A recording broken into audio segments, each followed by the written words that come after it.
આજીવન કેદની સજા પામેલ આરોપી પત્નીની હત્યા કરી નાસી ગયેલ, જેને ઓરિસ્સા ખાતેથી ગણતરીના સમયમાં ઝડપી પાડતી પાંડેસરા સર્વેલન્સ પોલીસ. સુરતના પાંડેસરા વિસ્તારમાં કર્મયોગી સોસાયટીમાં થયેલ હત્યાનો ભેદ ઉકેલી કાઢતી Pandesara police.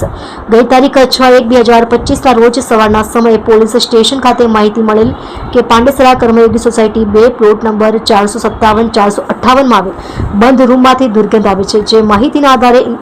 Investigation police sub inspector તથા સર્વેલન્સ પોલીસ સબ ઇન્સ્પેક્ટર તથા પોલીસ માણસો મારફતે તપાસ કરાવતા સદર રૂમને તાળું મારેલ હતું અને તાળાની ચાવી દરવાજા પાસે પડેલ હતી, જેથી રૂમનો દરવાજો ચાવી વડે ખોલી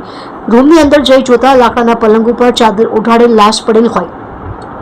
જે ચાદર ખસેડી જોતા તે લાશ એક મહિલાની હતી અને તેના શરીરના ઉપરના ભાગે કોઈ કપડાં ન હતા, જેના શરીરે દાઝેલા જેવા નિશાન હતા. તેમજ લાશ ખૂબ જ ગંધાતી હતી અને સદર મહિલાની હત્યા થયેલ હોવાનું જણાતા સદર મહિલા તથા મહિલાની હત્યા કરનારની ઓળખ કરી મરણ જનારના માતાની ફરિયાદ અનુસંધાને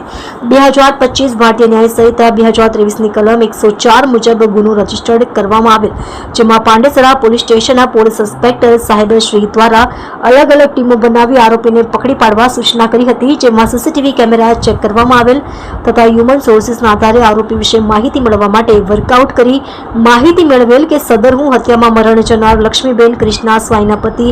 કૃષ્ણાચંદ્ર સુરેન્દ્ર સ્વાઈ કે જેઓ સન 2017ની સાલમાં દાખલ થયેલ હત્યાના ગુનામાં આજીવન કેદની સજા થઈ હતી, તેઓ નામદાર કોર્ટમાંથી હાલ તારીખ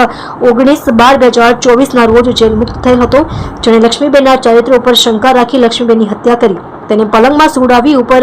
ચાદર ઓઢાડી રૂમને તાળો મારી ચાવી દરવાજા પાસે મૂકી ગામ કેશપુર, તાલુકો બલીકોટ, જિલ્લો ગંજામ, ઓરિસ્સા ખાતે ચાલી ગયેલ હોવા અંગેની બાતમી મળેલ હતી, જેને પકડી પાડવા અને અનડિટેક્ટ ગુનાને ડિટેક્ટ કરતી પાંડેસરા પોલીસ